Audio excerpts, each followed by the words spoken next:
السلام عليكم ورحمة الله وبركاته. soo dhawaada dhamaantiin meel kasta caalamka ka joogtiin. waxaan idin leenahay maalin wanaagsan. maantay waxaan idin tusayaa in la wadaagayaa Adobe Audition waa cashirkeennii koowaad qaabkee loo isticmaalaa ama loo cod loogu sameyn karaa Adobe Audition. maantay waa cashirkeennii ugu horreeyay waxaan soo furanaynaa software-ka Adobe Audition. qaabkan ayaad u soo gelaysaa marka ugu horeyso kadibna yeesun baad leedahay. yes marka dhahdo aniga waxaan isticmaalaa version-kan 1.5.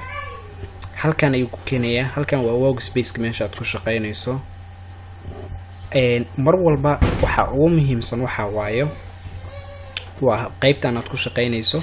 halkan waa effects-ka iyo faylalka iyo meesha aad wax ka soo gashan lahayd ama shayaalka aad soo gashato meesha kaaga soo muuqanayaan.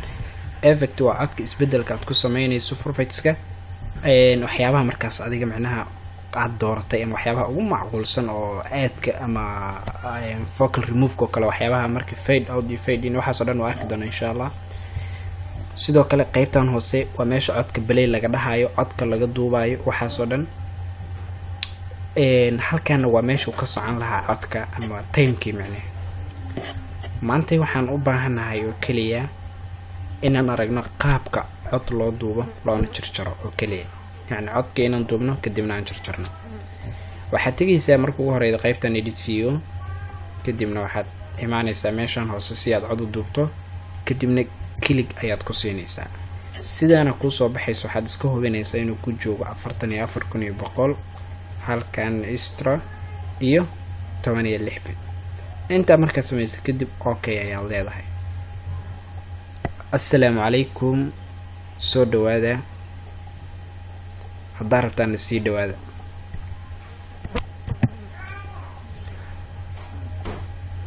waan fiirinaynaa waan arkaynaa qaabka aan u duubno codka ayaad leedahay. السلام عليكم soo dhawaada hadda rabtaan sii dhawaada. okay waxaan u baahanahay marka waxaad u jeedaa meelahan oo dhan inay yihiin meelo yani cod iyo waxaas oo dhan aysan ku jirin. waxaa la mid ah halkan inaan iska jarno. sidee u jaraysaa? waxaad dooranaysaa qaybtan hore oo dhan codku wuxuu ka bilaabanayaa halkaas. assalaamu calaykum.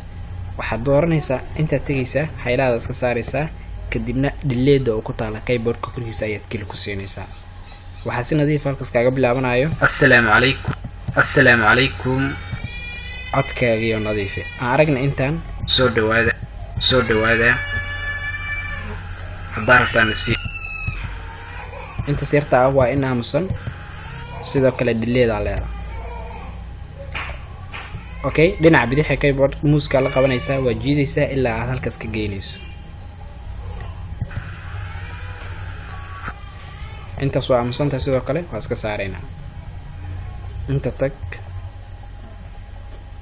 aragna ayadani waxba kuma jiraan xitaa intaan dambe ku sii dar iska saar. codkan aan dhageysana marka assalaamu calaykum soo dhawaada hadda rabtaan sii dhawaada. qaabkaas ayaa loo jarjara codka. waa mahadsantihiin maanta intaas ayaa cashirka nooga yahay. wassalaamu calaykum waraxmatullahi wabarakaatu.